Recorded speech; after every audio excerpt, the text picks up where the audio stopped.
Presented by Maithili Gaurav.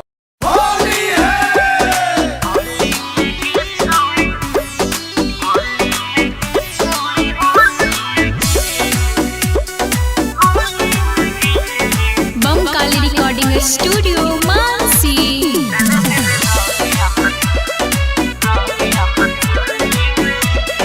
Singing by Gaurav Thakur. आई बिगली होली के दिन करे दिन बड़ी रंगीन गे छौड़ी सुन आई बिगली होली के दिन करे दिन बड़ी रंगीन आइल छियो में तोरा टोली में गे आइल छियो में तोरा टोली में गे होली में गे छौड़ी होली में गे डाल दिन रंग अपन चोली में गे होली में गे छौड़ी होली में गे डाल दिन रंग अपन चोली में गे डाल दे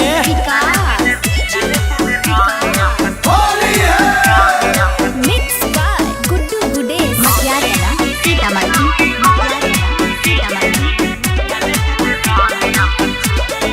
है तो निहानी चढ़ल जवानी फुलल छतर शरीर के माल सुपर चढ़ी के ऊपर घस दे नहीं अबीर के अरे फागुन के फायदा उठाले जान गे है तो निहानी चढ़ल जवानी फुलल छतर शरीर के मालिच सुपर चढ़ी के ऊपर घस दे नहीं अबीर के पिचकारी छैलट झोली में के पिचकारी छैलट झोली में के होली में गे छौड़ी होली में गे डाल दिन रंग अपन चोली में गे होली में गे छौड़ी होली में गे डाल दिन रंग अपन चोली में गे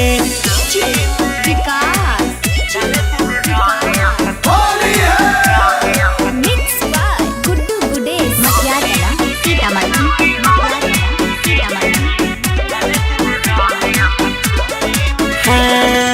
करेन छटपट सुने के छौड़ी लट छै पिचकारी रटरिया रुनियन से कहै छ अब नहीं अखबारी साइट जमा तक की भए जेतौ गे हे दे करेन बेसी छटपट के डार्लिंग लट छै पिचकारी रटरिया रुनियन से कहै छ अब नहीं अखबारी गौरव गुड्डू कहो बोली में गे गौरव अजय कहो बोली में गे होली में गे छौड़ी होली में गे डाल दिन रंग अपन चोली में गे होली में गे छौड़ी होली में गे डाल दिन रंग अपन चोली में गे